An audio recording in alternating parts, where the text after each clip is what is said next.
Hey everyone, it's Desiree, and I am here again with day 4 of my 2018 Christmas series. I'm having a lot of fun with this one. Let's see if I can keep up.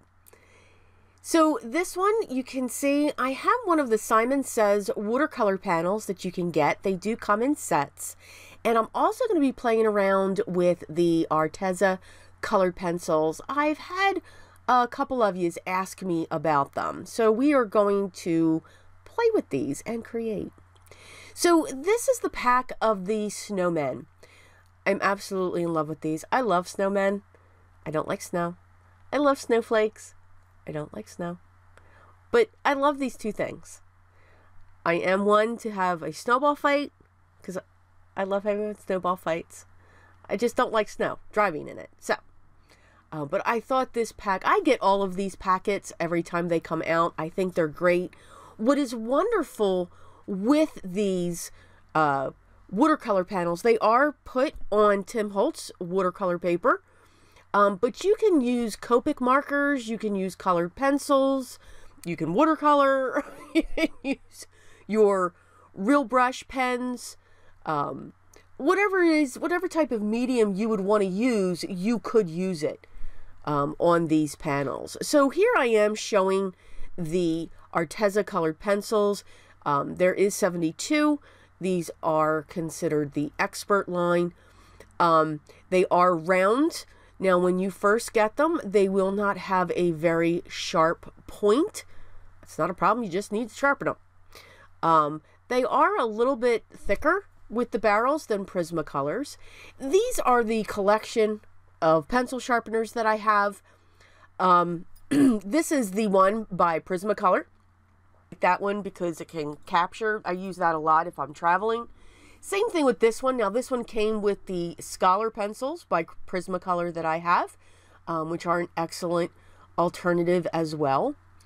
This is the one that Spectrum Noir has, so it's a real tiny one. It will catch the shavings as you are sharpening your pencil as well. I got a collection. And it's nice. It's compact. Excuse me. Now, there's also one by Stettler. Now, this one, again, this also has 2 holes, so it'll give you a graphite point. It'll give you a color point. Again, it will catch the shavings, so it is good for when you travel. Usually, when I go somewhere, my colored pencils, one of my many sets, that would be my phone, one of my many sets come with me. And this is an eraser. This is by Tombow Mono, and it is an eraser. It's just got a very fine point to it if I have to get in a small corner. This here is my absolute favorite. It is a metal shaver. It is phenomenal. I always just keep it in this bowl, and that's how I collect my shavings. There is an electronic one that I do use as well. And it's the iPoint Orbit. It is battery operated. I do like the point that it gives. This is a very good sharpener. I am one that will go towards a hand sharpener. In my mind, now notice how I said that. In my mind, I believe if I use a hand sharpener, I'm not going to waste so much of the pencil than you would for an electric one. It's just my mind. But you can see how that metal one, I don't know where I got it. I have had it for years, eons. But it is phenomenal, and it gives a phenomenal point on my pencils. And very little is wasted, which is what I'm all about, because I'm very stingy when it comes to my colored pencils. There's some sets that you can't get individual colors or individual pencils. You have to buy the whole set. Now, not that I wouldn't do that. Okay, let's be clear. But, you know, for some of them, it's an investment. Now, here what I'm showing, I broke one of my Artezas. That's made it worse. It doesn't mean you lose the pencil. These holders here are by Derwent. And all you have to do is unscrew them. They're pencil extenders. And then once you take that off, you can see how tiny this little piece is, because I will sharpen it until there's nothing left. If you just put that in there and then tighten that down, you've now extended your pencil. So really I have two of this color because I just sharpened the other side. Yeah, only me. When you drop your pencils, make sure you don't step on them. There's a tip. Now, what I always do when it comes to my colored pencils, I like to create a guide. Choose the colors that I'm using for the photo. And then, now in this case, I put it on the back of the panel so that I would have it. There's times, and in other videos I have shown this, and I'll link to another colored pencil video if I remember, where I actually stamp the image, I actually color the image on a strip, and then I list my colors as well, and then I keep that because then I can use it for future blending techniques, depending upon what I'm doing. I like to keep what blends I've used, and I've just recently started that. You know, sometimes you get into this and you get into the rhythms and you don't think, you know what was that blend that I did? I really liked it. I have no idea, A, what set I pulled, or B, which pencils I used. So, because I do buy the whole set when I get pencils. I can't have a small set. It's another addiction. It's right up there with the pattern paper. Okay. So, back to the card. So, I'm actually, now this is long because I actually kept all of the coloring in. I wanted you to see just the way that I color. I am not going to say it's the right way. What I am going to say is it works for me. Maybe some of the things that I do, they will work for you. I like to say that when it comes to colored pencil coloring, I almost use it like a Copic. And I'm not good with alcohol markers. I'm still practicing with them and getting better. I'm getting more comfortable with them. But I can take one shade or one colored pencil and get different values from it. You can see that here with the dark charcoal. I'm not going to pull in 3 charcoals. The space is really small. So I'm just going to add pressure. And that's what you're doing with colored pencils. You're adding pressure. That will give you more color. Now, what you want to make sure when you're coloring with colored pencils, the beauty of this medium is you layer it. And that's how you build upon the color. Whether it's the same color, whether it's multiple colors.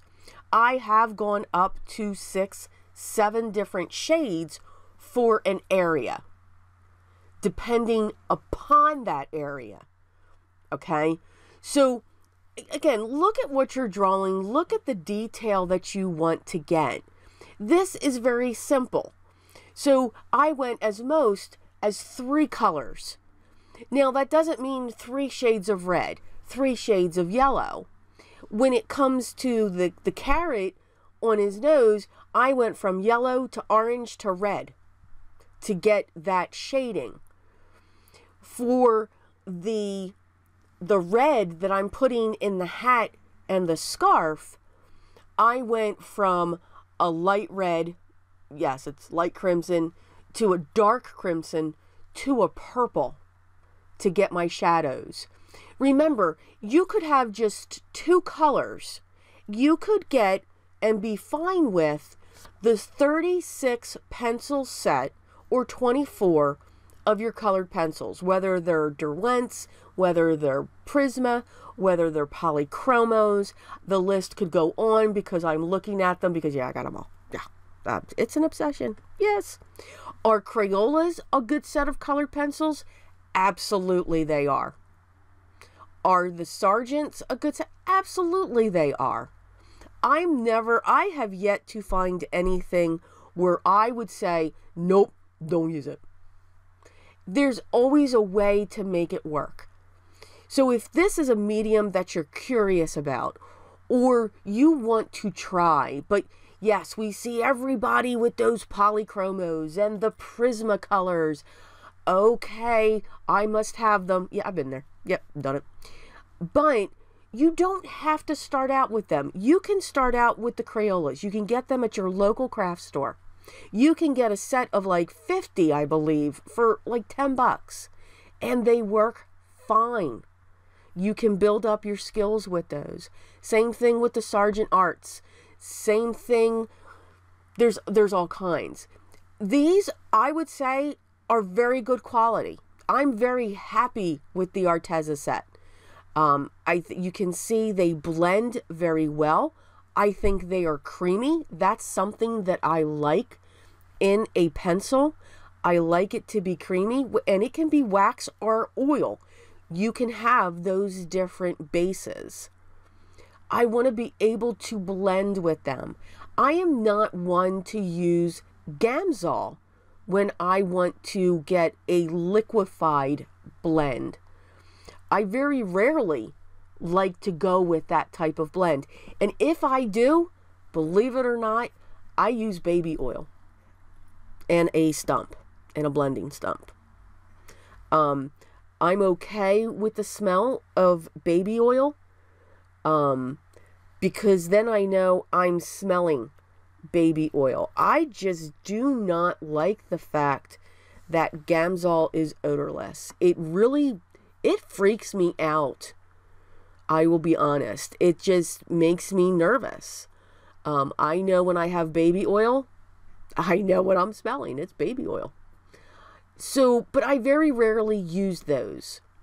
What I do use a lot,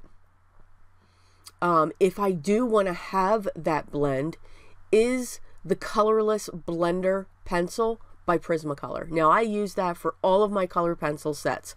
Whether it's, and yeah, I've listed them. I don't need to list them again. Okay?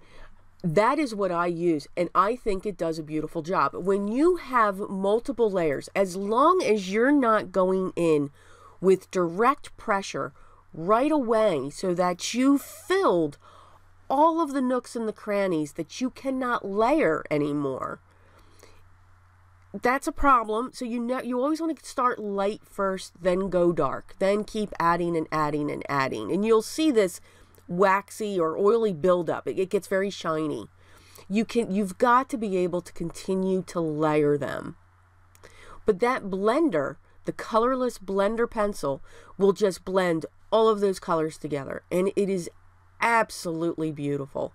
You can even get texture with the Colorless Blender. So that's what I use. I love to color on this watercolor paper. My absolute favorite, somebody asked me in a video a while ago what my favorite paper was. And back then, I loved to color on watercolor paper. It could be Canson XL. And I love to color on Bristol because it's got awesome texture. I want a piece of paper that's going to grip the pencil. I want it to have tooth. I want it to have a lot of tooth. Recently, what I have found, my absolute favorite, it is 3 of them. It's toned gray, toned blue, and toned tan. But it is a mixed media paper by Strathmore. Now, those same colors that I've just mentioned come in a drawing pad where colored pencils can be used. Absolutely. But this is thick. This is like the thickness of a watercolor. So you don't have that thinness of what that other paper is, so that you don't have to put it on another piece of cardstock when you put it on your card. You're automatically going to get that thickness. I'll link it down below if you want to check it out. I get all of my papers, whether it's Bristol, whether it's my Canson, or whether it's my mixed media, or my other many types of papers that I get for my colored pencils. I get all mine from Blick Arts. I am a fan of the Dick Blick Arts materials store.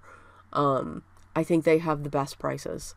So, and then around Christmas time, I can get, you know, reams of Canson XL watercolor paper cheap. So yeah, I stock up then. Usually I don't have to ever buy any. So you can see, back to the card. Yes, I was rambling there, but you can see how I colored, how I used the purple to add the shading into the scarf, how I could use a dark blue for the greens to add shading. Don't be shy of your black pencil or the white pencil. White is awesome to lighten and highlight, and the black is awesome to deepen that shade as well. Okay, so we're going to trim down the card. That was a lot of ramble going on there, but I hope I gave you a few tips or tricks. If there's any questions that you should have, please leave those down below, and I'll make sure I will get back to you to help you out. This is my favorite medium. This is my medium of choice. It's the one I always want to grab for next to the Distress Oxides. Yes, they come very close to being second, but my colored pencils are still my favorite. So I'm going to back this. Yes, I'm going to color up my coating sheet there. Didn't write it down again either, but that's okay. We'll have fun figuring it out again. I'm using a piece of fun foam and my 2-inch film tape that I get from Uline, which is nice and strong. It's going to give great stability when it comes to my card. I am going to go around the edges with my vintage photo because I just like to frame it. I could have gone around with a colored pencil, but I thought the vintage photo was perfect. If you've seen previous videos, you know I'm a fan of the vintage photo. It comes out often. I grabbed my standard A2 size card base, which is 4 1/4 by 5 1/2, and mine are always top folding usually, and I adhered that right to the front. So we're just going to add a little bit of bling to this. So I grabbed my white Nuvo drops, and I'm going to fill in the dots and the pom-pom on the end of his hat with my white drops. So I'm just going to have all kinds of bumpies going all over the place. And then I'm going to have a 3D little tiny pom-pom. What would be cute if I could find my white pom-poms. And that would have been cute on the card too. Yeah, I couldn't find them. So we move on. I'll have to get more. That'll be something else that'll migrate in the room. But just to add this little texture, I could have grabbed my black drops and filled in the pieces of coal going down his belly and onto his face. So very simple embellishments, even using a white gel pen. You could have done that as well. If you don't have the Nuvo drops, get a white gel pen. And then you would be able to use that as well. And then also get the black glaze. That just gives a little bit more definition to the eyes. I learned that one from Scrappina years ago. That's what she uses to make the faces of her critters a little darker. So as always, here are the close-up of the card that we made today. We colored with our Arteza colored pencils. Again, I'm going to link them down below as well. If you want to check them out, please do. I will have a coupon code down below for 10% off if you are interested. I think if you're starting out, I think these are a great set to work with. They are very good quality, and I think you will get a lot out of them. As always, the products that I used will be listed down below so that you can check them out, see if it's something that you would like to look further into. If you have any questions, again, please leave those down below and I'll get back to you as soon as I can. If you like this video, hit the thumbs up. But most important, make sure you subscribe. There's going to be so much more, and plus it'll be fun to see if I make all 25 days of the Christmas series. This is going to be interesting. Oh yes. But please, always remember what's most important for me. Always be creative. Be creative.